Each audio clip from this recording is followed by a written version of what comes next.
పులిగోనిపల్లి తండ రామ్దాస్ వాళ్ళ ఇంటి పక్కనే ఉన్నాం మనం. మదర్ ఫౌండేషన్ చైర్మన్ సంధ్యారెడ్డి గారు కూడా వచ్చిండ్రు పరామర్శకు. ఎందుకంటే చాలా దారుణమైన విషయం. ప్రేమించుండు, పెళ్లి చేసుకున్నాడు, నలుగురిని కన్నాడు, విచక్షణ కోల్పోయిండు, రాక్షసుడయిండు, తల్లిని చంపిండు, కొడుకుని చంపిండు, ఆమె చావు బతుకులో ఉంది. ఒక తల్లిగా ఈ సమాజానికి ఏం మెసేజ్ చేయాలనుకుంటున్నారు మేడం గారు? సమాజాన్ని కాదు, నేను కూడా ఇక్కడ ఈ ప్రాంతంలోనే పుట్టిన కాబట్టి నాకు ఒక బాధ్యతగా నేను ఫస్ట్ కోరుకునేది ఏంటంటే ఈ కల్వకుర్తి నియోజకవర్గంలో ఈ ఆమన్గల్ చుట్టుపక్కల ప్రాంతంలో లంబడి తండాలు ఎక్కువగా అత్యధికంగా ఉంటాయి. ఇంకొక విషయం ఏంటంటే ఇక్కడ మాకు ఈ పాలమూరు జిల్లాకి ఇక్కడ ఎక్కువ శాతంగా మైసిగండి మైసమ్మ అంటే నమ్మకం ఎక్కువ మాకు. మా ఇళ్ళల్లో ఫస్ట్ ఏది శుభకార్యాలు జరిగినా అమ్మవారిని దర్శించుకోవడం, ఆ అమ్మవారిని ఒక్కటే నేను కోరుకుంటున్నా. ఒక తల్లికి బిడ్డలాగా ఆ పాప ప్రణతి హాస్పిటల్లో కొట్టుమిట్టలాడుతుంది. ఆ అమ్మాయికి పునర్జన్మనివ్వాలని మైసమ్మ తల్లిని నేను మనస్ఫూర్తిగా కోరుకుంటున్నా. నేను ఇప్పుడు వచ్చేటప్పుడు కూడా కారు దిగి ఆ కుటుంబానికి న్యాయం జరగాలి అని చెప్పి మొక్కుకొని వచ్చిన. అంటే ఇది రాజకీయం కాదు, ఇది ఒక మానవత్వంతో ఒక ముగ్గురు ఆడపిల్లల జీవితం. ఒక పాపనేమో హాస్పిటల్లో కొట్టుమిట్టలాడుతుంది. ఇప్పుడు ఇవన్నీ మనం ఒక ఎత్తు అయితే ఇక్కడ ఎవరిని నిందిద్దాం, మనం ఎవరికి శిక్ష వేద్దాం? మనము ఇవాళ ఒక కన్న తండ్రి ఇలా కాలయముడై భార్యను చంపేసి, కొడుకుని చంపేసి, ఇంకో పాప కూడా చచ్చిపోయిందని అనుకున్నాడు. కాకపోతే ఆ అమ్మాయి ఊపిరి ఉంది కాబట్టి ప్రాణంతో ఉందని హాస్పిటల్లో జాయిన్ చేయడం జరిగింది. ఒక అమ్మాయి హాస్టల్లో ఉంది, ఒక అమ్మ నానమ్మ దగ్గర పడుకుంది. ఇప్పుడు ఆ ఇద్దరుంటే వాళ్ళిద్దరిని కూడా చంపేవాళ్ళు ఉంటే కంపల్సరీ చంపేటోడు. అంటే ఈ ఉన్మాది చేతిలో ఇంతమంది హతమైనప్పుడు శిక్ష వేయాల్సింది అతనికి. ఇవాళ నేను ఏ ప్రభుత్వాన్ని నిందించను, ఏ పోలీస్ డిపార్ట్మెంట్ని నిందించను, కానీ సమాజంలో చట్టాలు మార్పు రావాలని నేను మాత్రం నిలదీస్తాను. ఈ చట్టాలు కరెక్ట్ ఇంప్లిమెంటేషన్ లేకపోవడం వల్ల మొన్న వైష్ణవి, నిన్న కోకుడుపల్లి, మొన్న ఇషిక అన్ని, తర్వాత వచ్చేసి ఇక్కడ నిన్న అక్కడ ఫ్రిడ్జ్లో పెట్టి వైజాగ్లో, అంటే ఇవన్నిటి కారణం ఏంటంటే చట్టాలు కరెక్ట్ లేవు, మేము ఎంతమందిని చంపినా గిదే శిక్ష అనే ధోరణిలో ప్రజలు ఉన్నారు. అంటే ప్రజలకి ఈ అవగాహన లేకపోవడం, ఉన్న చట్టాలు ఇంప్లిమెంటేషన్ లేకపోవడం. కాబట్టి ఇవన్నిటిని మనం ఏది చేసినా కూడా ఇవాళ ఆ అమ్మాయి తల్లి, ఒక ఆడపిల్ల తండ్రికే చెప్పుకుంటారు తెలుసా, తండ్రికే. మరి ఇప్పుడు ఆ తండ్రి లేకపోతే మరి ఇలా తల్లి, ఇలా పిల్లల పరిస్థితి ఏంది చెప్పండి ఎంత పరిస్థితి, ఎంత ఘోరం. నిజంగా ఒక్కొక్కరు ఇలా బాధ అనిపిస్తుంది నాకు. నిజంగా ఇంత పరిస్థితులు ఏర్పడుతున్నప్పుడు ఇలా బాధలు ఎవరికి తీర్చుకోగలం? ఆ అమ్మాయి చిన్న పాప ఏమంటుంది, మేము ఎవరికి చెప్పుకోవాలి మా బాధలు? మా అమ్మ ఉందని రావాలా? నిన్న మన వరకు మా అమ్మ ఈడ తిరుగుతుందని అనుకున్నాము, మా తమ్ముడు ఈడనే తిరుగుతుందని అనుకున్నాం. ఇంత పరిస్థితులు ఇంత ప్రభావితమైన అవుతున్నప్పుడు మనం ఆలోచించాలి, వాళ్ళ బాధ, వాళ్ళ పరిస్థితి ఏందనేది మనం ఒక్కసారి ఆలోచించాలి. బంధువులు ఏడుస్తుర్రు, ఇవాళ ఇంతమంది, ఇవాళ ఎంత బాగుంది తెలుసా కవిత, ఇలా ముగ్గురు పిల్లలకు ఇలా జన్మనిచ్చి మగపిల్లగాడు కావాలని చెప్పేసి ఈరోజు ఈ పరిస్థితి ఉందంటే అత్యంత దారుణం తమ్ముడు. ఇంకొక విషయం నేను ఏం చెప్పదలుచుకున్నానంటే, మదర్ ఫౌండేషన్ నుంచి ఈ ముగ్గురు ఆడపిల్లలకి అండగా ఉంటాము. మేము వాళ్ళకి చదువుకు నిమిత్తం కానీ ఏదైనా కూడా ముందుకుంటామని చెప్పి నేను తెలియజేస్తాను. ఒక్కసారి మనం వెళ్ళి అక్కడ ప్రయత్నం చేద్దాం.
ఇచ్చేసి ఇప్పుడు ఏం లేదమ్మా, ఇప్పుడు ఎమ్మెల్యే గారితో కూడా మాట్లాడినా. అమ్మాయిలు కాబట్టి మదర్ ఫౌండేషన్ నుంచి వాళ్ళ చదువు నిమిత్తం కానీ ఏది కానీ డెఫినెట్గా నేను అండగా ఉంటాను. ఇంకొక విషయం ఏంటంటే ఎమ్మెల్యే గారు తప్పకుండా ఇవాళ ఏదో మంత్రి గారి పర్యటన ఉందో లేకపోతే ఏదో కొన్ని ఉన్నాయమ్మా, నేను డెఫినెట్గా రేపు మార్నింగ్ వస్తాను, నేను పరామర్శించని చెప్పి నేను సార్ తరపున కూడా నేను చెప్పిన. ఎందుకంటే కసిరెడ్డి నారాయణ రెడ్డి గారు ఆయన విద్యా సంస్థల అధినేత, ఆయన మంచి వ్యక్తి, చదువుకున్న వ్యక్తి, ఇలాంటి విషయాలలో చాలా ముందుంటారు. ఆయన మీద నాకు నమ్మకం ఉంది. అదే సేమ్ అదే అడిగాం ఇందాక కాల్ చేస్తే, నేను వస్తాను, పరామర్శిస్తాను, నేను వాళ్ళ కుటుంబానికి అండగా ఉంటాను చెప్పారు. కాబట్టి నేను అనేది ఒకటి ఏంటంటే ఇక్కడ ఎవరిని మనం నిందించడానికి లేము. మనం ఒక సాయం కోరుతున్నాం. ఆ సాయం ఈ ముగ్గురు పిల్లల భవిష్యత్తు ఏంది అనేది ఫస్ట్ అది మనం చూద్దాం. ఎందుకంటే ఇలా కట్టుకున్నోడే భార్యను చంపేసిండు, కన్న పిల్లలను చంపేసిండు, ఇంట్లో ఎవరిని నిందించి మనం ఉపయోగం లేదు. జరిగే పరిణామాలను మనం ఆపాలంటే చట్టాలలో మార్పులు రావాలి, సమాజం మీద అందరి అవగాహన రావాలి, సమాజంలో ప్రజలు కూడా మారాలి.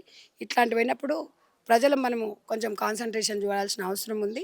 ఆ పిల్లలకి మనం అందరం కూడా చేతనైతే సాయం చేద్దాం. అంతేగాని ఇది రాజకీయాలు చేసి దీన్ని పెద్దగా ఇష్యూ చేయొద్దు. ఏది ఏమైనప్పటికీ మీందుకే అందరం ఏది సాయం చేసినా తల్లి ప్రేమనైతే మనం పంచలేము. పిల్లల వాళ్ళని చూస్తుంటే చాలా అంటే చాలా బాధగా ఉంది. కాబట్టి ఆడపిల్లలంటే నాకు చాలా ఇష్టం.